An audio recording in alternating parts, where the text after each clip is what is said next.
Hey everyone, with this lecture what we're going to do is we're going to talk about one of the things that I think is most important, which is conversion optimization.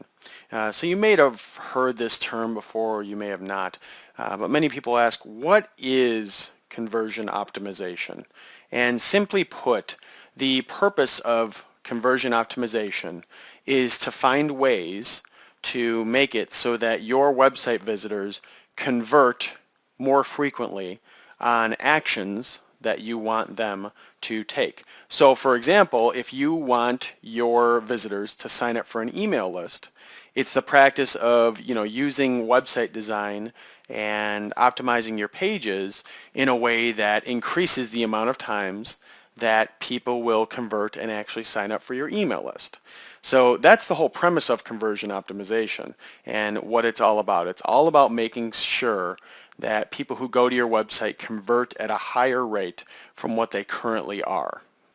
So now that we know what conversion optimization is, I think it's important to understand why it's really important. So like I said, obviously it gets people to take the actions that you want them to take, which is really important, but not only that, there's a certain logic in people who just own websites overall that doesn't necessarily always make that much sense, especially to someone like myself, and that is, they'll say, well, I need more traffic on my website, right? Because the thought process is the more traffic I get to my website, the better off I'm going to be because, the more traffic I get, the more conversions are going to happen.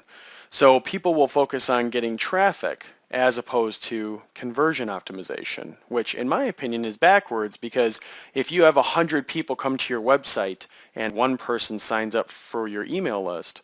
and then you have 500 people come to your website and only one person signs up for your email list, I think that we would all agree that we would rather have scenario one, right, where we had 100 people come to the website and one email subscriber versus 500 people and one email subscriber, because obviously the first scenario is running much more efficiently and you don't have to work to bring all that extra traffic in. My argument isn't necessarily that you need to get more traffic to your website. While you do need obviously a base of traffic to come to your website in order to be successful, what you need to do when you get to a certain threshold and you have a decent amount of visitors, maybe 1,000 a month or even 500 a month, you need to focus on making sure that they convert to the actions that you want them to convert on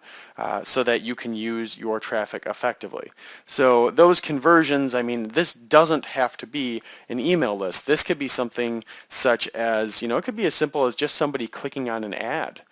so that you can make a little bit of money, let's say through AdSense. It could be someone purchasing an affiliate product. The whole purpose is to make sure that you make your website in a way that people convert more often, and focusing on that, in my opinion, is less labor intensive than focusing on creating a bunch of new content to try to get a lot of